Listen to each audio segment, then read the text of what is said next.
90s का ज़माना वो ज़माना था जिस वक्त इंडियन एनिमेशन इंडस्ट्री ढंग से स्टार्ट तक नहीं हुई थी। उस वक्त मेजॉरिटी ऑफ एनिमेटेड शोज़ जिनमें से 99% कार्टून थे, बस अमेरिकन रिलेटेड चैनल्स की ही डब होते थे। कार्टून नेटवर्क जो शायद सबसे पहले इंडिया में आया था, उसने अपनी एक जगह बना ली थी। कार्टून नेटवर्क अपनी ओरिजिनल शोज़ के साथ ही एनिमे और अदर अमेरिकन शोज़ को भी डब करके इंडियन ऑडियंस को पेश करता था। वो एनिमे इंडस्ट्री के लिए एक गोल्डन टाइम था, क्योंकि शायद ही हमें अब Dragon Ball, Naruto, One Piece, Detective Conan, Kochikame या इदादेन जम जैसे शोज़ टीवी पर देखने को मिलेंगे। लेकिन जिस वक्त एनिमे इंडिया में पकड़ बना रहा था, हमारा बस इग्नोरेंस ही था। हाँ दोस्तों, उस वक्त शायद ही किसी ने एनिमे को टाइम दिया होता जो वो डिज़र्व करता है, और उस गलती के बाद भी हमने और गलतियाँ की, जिसकी वजह से आज जब हम एनिमे को समझने लगे हैं, उसको देखना चाहते हैं, टीवी से एनिमे का नामो निशान ही मिट चुका है। ऐसा क्या हुआ था? ऐसी कौन सी गलतियाँ थी? इनके आफ्टरमैथ्स क्या हुए? आज इंडियन एनिमे ऑडियंस किस लेवल पर है और हम फ्यूचर में क्या एक्सपेक्ट कर सकते हैं? ऐसे ही कई सवालों के जवाब आज आपको इस वीडियो में मिलेंगे। This video is a brief history of anime in India and predictions of future. तो दोस्तों, चलो आज की ये वीडियो शुरू करते हैं। Cartoon network, era of 90s का टाइम वो टाइम था जिस वक्त एनिमे अमेरिकन टीवी में अपने पांव दबा ही रहा था। उस वक्त इंडिया में एनिमेशन स्टूडियोज नेग्लिजिबल नंबर्स में ही थे, इसीलिए मेजॉरिटी ऑफ द शोज जो इंडिया में आते थे वो बस अमेरिकन टीवी के ही हिंदी डब थे। कार्टून नेटवर्क जो 1992 में वार्नर ब्रोस एंटरटेन ने शुरू किया था, इंडियन टीवी पर 1995 में आया था। उस वक्त cartoon network anime related shows पर ज़्यादा शो नहीं दिखाता था, लेकिन कार्टून नेटवर्क ही एक ऐसा चैनल था जहां से पहली बार इंडियन ऑडियंस को ड्रैगन बॉल के बारे में पता चला। कार्टून नेटवर्क हमेशा से ही चिल्ड्रन को टारगेट करता था, इसीलिए इन्होंने एनिमे को फेमस करने में ज़्यादा भूमिका नहीं निभाई, लेकिन ये आइडियोलॉजी चेंज करने के लिए इन्होंने मेहनत भी बहुत करी। नारुतो, ड्रैगन बॉल, पोकेमॉन जैसे शोज़ जिनमें एक्शन और कॉमेडी का एक परफेक्ट ब्लेंड देखने को मिला। पहले ऐसे शोज़ थे जिनमें कुछ एडिटिंग, ब्लर्स वगैरह करके चाइल्ड सेंटर्ड बनाया गया, इंग्लिश से हिंदी में डब किया गया और उसके बाद इंडियन टीवी पर टेलीकास्ट किया गया। ये पहली बार था कि इंडियन टीवी के सामने बच्चों जैसी कॉमेडी, कार्टून और फनी इंडियन सोप्स की जगह कुछ नया आया था, जिसमें एक्शन और क्वालिटी कूट-कूट कर भरी थी। लेकिन दोस्तों, कार्टून नेटवर्क को ये पता चलने लगा था कि इंडियन ऑडियंस इन शोज़ को प्यार तो दे रही है पर सपोर्ट नहीं दे पा रही। Lack of support, American background, need of more complex editing वो रीजंस बने थे, जिसकी वजह से कार्टून नेटवर्क एक स्टेप पीछे लेकर एनिमे शोज़ के टाइम स्लॉट्स को कम करने लगा और देखते ही देखते सारे एनिमे शोज़ बंद हो गए। तोनामी एक और ऐसा चैनल था जिसमें एनिमे शोज़ टेलीकास्ट होते थे। ड्रैगन बॉल और बेब्लेड जो इंडिया में बहुत फेमस हैं, वो इस चैनल पर कई बार टेलीकास्ट हुए हैं। ड्रैगन बॉल की भी अपनी अलग ही कहानी है, लेकिन हम उस पर बाद में बात करेंगे। तो तोनामी भी अमेरिकन बेस्ड चैनल था, इसीलिए मेजॉरिटी ऑफ द शोज जो टेलीकास्ट होते थे वो अमेरिकन होते थे। एक स्मॉल अमाउंट ऑफ एनीमे ही इस पर टेलीकास्ट किया जाता थे, and that too with often many cuts, blurs and all. Moreover, Toonami में most of the shows English में टेलीकास्ट होते थे, जिसकी वजह से 7 से 10 साल के बच्चे जो over 90% of the audience form करते थे, इस चैनल को इग्नोर ही करते थे और देखना पसंद नहीं करते थे। इसीलिए तोनामी ने आते ही अपने टारगेट ऑडियंस का एक बड़ा पार्ट खो दिया था। इन 2015 तोनामी ने एनिमे सीज नाम से एक ब्लॉग निकाला था, जिसमें ड्रैगन बॉल के ऑलमोस्ट सारे सीजन्स, डिजिमॉन और योकाई वॉच जैसे फेमस एनिमे देखने को मिले। लेकिन because of lake of advertisement outside the channel, लोगों को इसके बारे में शायद ही कभी पता नहीं चला और देखते ही देखते तोनामी इंडियन का सफ़र ख़त्म हो गया। हंगामा टू द रेस्क्यू। हंगामा एक इंडियन चैनल था जो यूटीवी ने फॉर्म किया था, लेकिन ये शायद एक लौता ऐसा चैनल है जहाँ एक टाइम पर एनिमे डोमिनेट किया करता था। हंगामा में पहले हीरो, शक्ति ही भागती जैसे live action Indian TV shows के साथ डोरेमोन और शिनचैन जैसे एनिमे भी आते थे, लेकिन ग्रेजुअली डोरेमोन इंडिया में हिट होता चला गया और हंगामा ने इस चीज़ को यूज़ करना शुरू कर दिया। लाइव एक्शन शोज जो almost half of the time इस चैनल पर आया करते थे, ग्रेजुअली शट होते चले गए। Time slots Doraemon, Digimon, Shinchan, Kochikame और पोकेमॉन जैसे शोज को मिलना शुरू हो गया। इस टाइम तक डेली शोप्स का रीजन शुरू हो गया था, इसीलिए हर हफ्ते में एक नया एपिसोड निकालकर जापानीज़ी रिलीज के साथ चलाने के बजाय इन्होंने एक और स्ट्रेटजी यूज़ करना सोची। हंगामा शोज़ के सीजन्स ख़त्म होने का वेट करता था। और फिर उनके डिस्ट्रीब्यूशन राइट्स खरीद लेता था। इसके दो फायदे थे, एक, इस टाइम तक डिस्ट्रीब्यूशन राइट्स के प्राइसेस डाउन हो जाते थे, और दूसरा, वो हर हफ्ते में एक एपिसोड की जगह हर दिन एक नया एपिसोड रिलीज कर देते थे। इसी वजह से बच्चों का ध्यान कार्टून की तरफ और आया और सीसी बंद हो गया। Disney XD.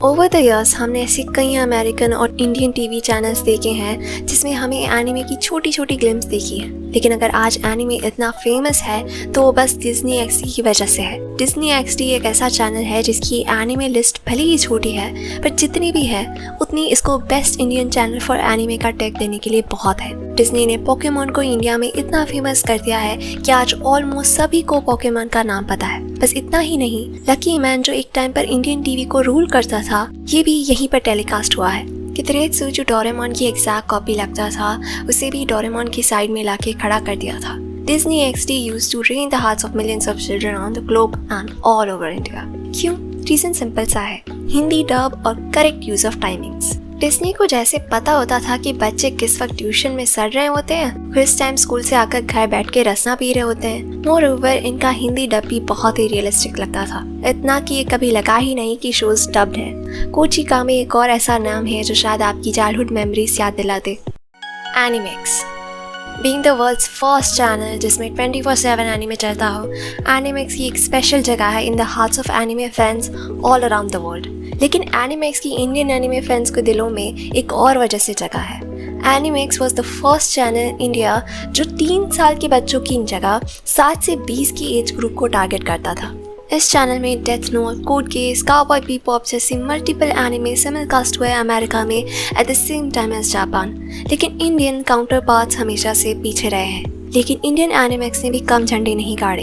इंडिया में ब्लड प्लस और हिंदी में एस्ट्रो बॉय शायद ही किसी ने पहले देखा था, plus Tokyo Godfathers, Ghost in the Shell 1 and 2, Final Fantasy 7, Cowboy Bebop, heaven's in a door और Inuyasha swords of an honourable ruler जैसी कई मूवीज पे टेलीकास्ट की गई थी, जो शायद टीवी पर देखना अभी भी 90% ऑफ इंडियन एनिमे फैंस के लिए सपना है। अनफॉर्चुनेटली लाखों लोगों का सपना पूरा करने के बाद भी एनिमेक्स अपने पैर जमीन पर नहीं गाड़ पाई।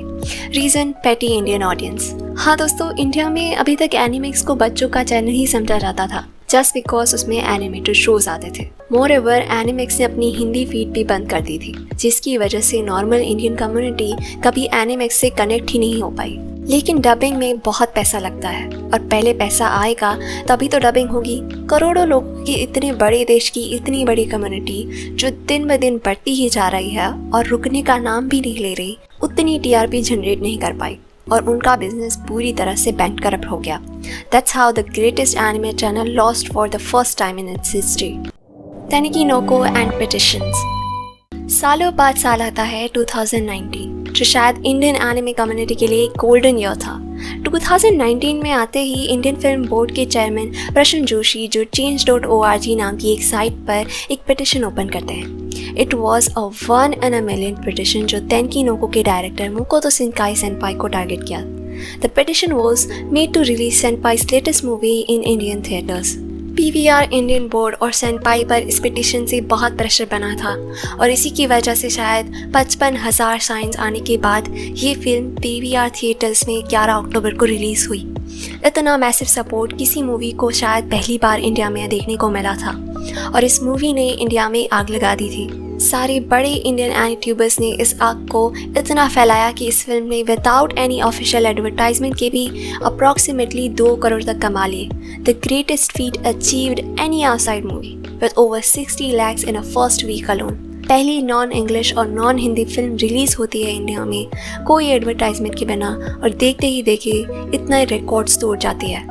मोर ओवर एक सिनेमा में वो rain, water, air, summer in सब चीज़ों के साउंड इफेक्ट सुनना इज जस्ट इनसेन। इसीलिए शिनकाई सेनपाई की फिल्मों को पसंद किया जाता है। साउंड इफेक्ट्स और एनिमेशन जो व्यूअर्स हैं वो फिल्म के अंदर इतना डूब जाते हैं कि कभी कभी लगता है कि अप्पोनी जापान बैठा है। उन पर तरस आता है अब जिन्होंने ऐसी गोल्डन अपॉर्चुनिटी मिस कर दी। छोटा भीम एंड कर्म चक्रा, 2 sides ऑफ इंडियन एनिमेशन। छोटा भीम एक ऐसा इंडियन शो है जो बहुत गालियाँ खा चुका है।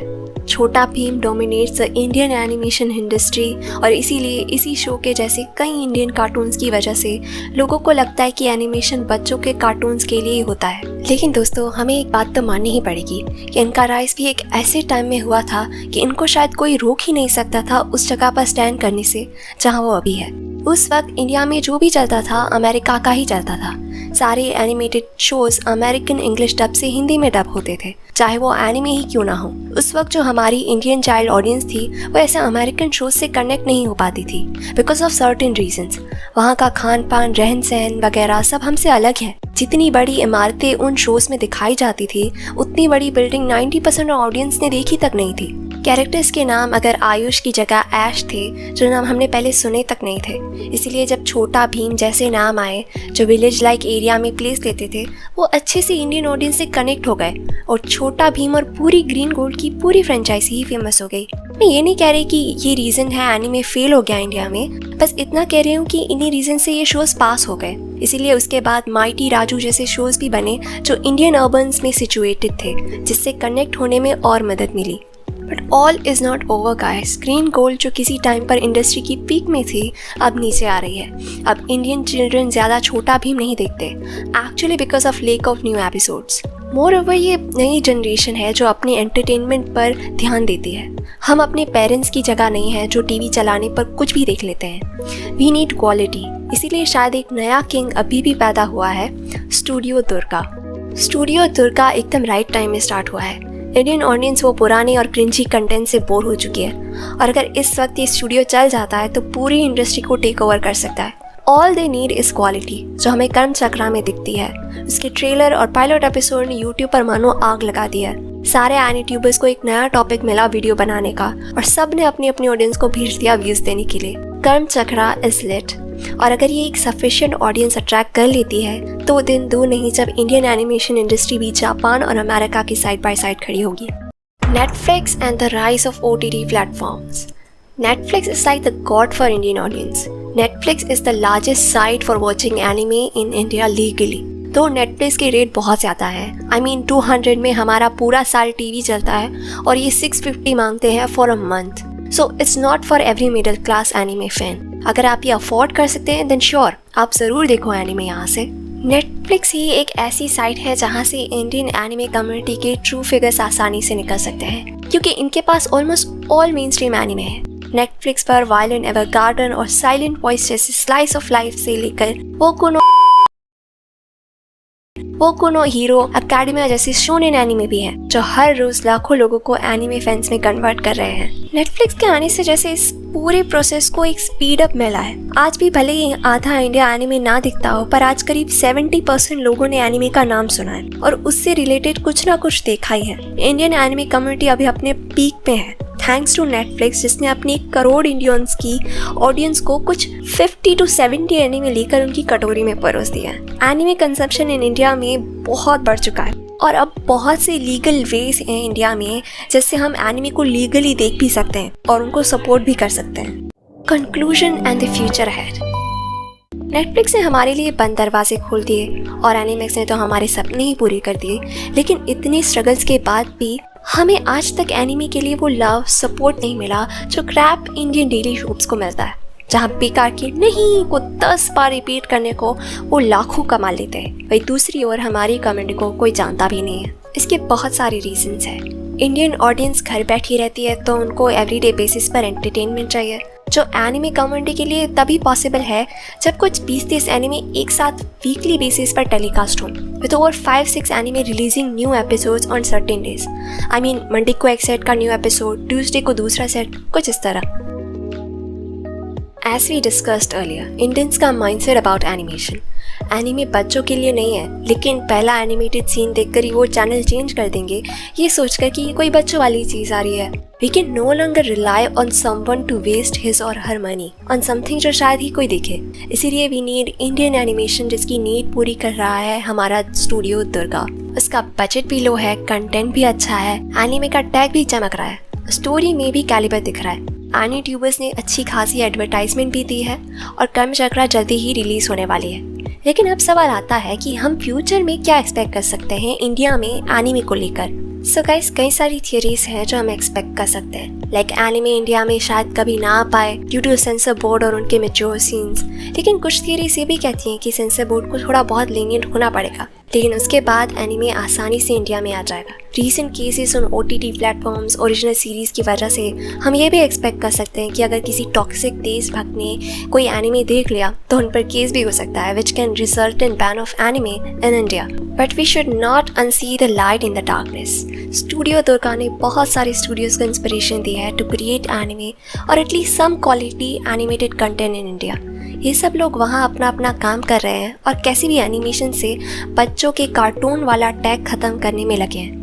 इसमें हमको भी वो करना चाहिए जो हम कर सकते हैं। मैं हर एनिमे फ़ैन को ये कहना चाहूँगी कि अगर एनिमे देखना पसंद है तो कोई ऐसा ऑक्यूपेशन चूज़ करिए जिससे एनिमेशन इंडस्ट्री और एंटरटेनमेंट इंडस्ट्री में अपने कदम रख सको और एनिमेशन को फेमस करने में अपनी भूमिका निभा सको। और अगर आप ऐसा कोई ऑक्यूपेशन चूज़ नहीं करना चाहते, that's totally fine. Just share anime with your friends, talk about it. आपका छोटा सा step can lead us to a big thing. So guys, ये वीडियो यहीं पे ख़त्म होता है।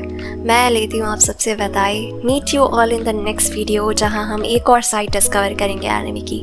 Till then, sayonara.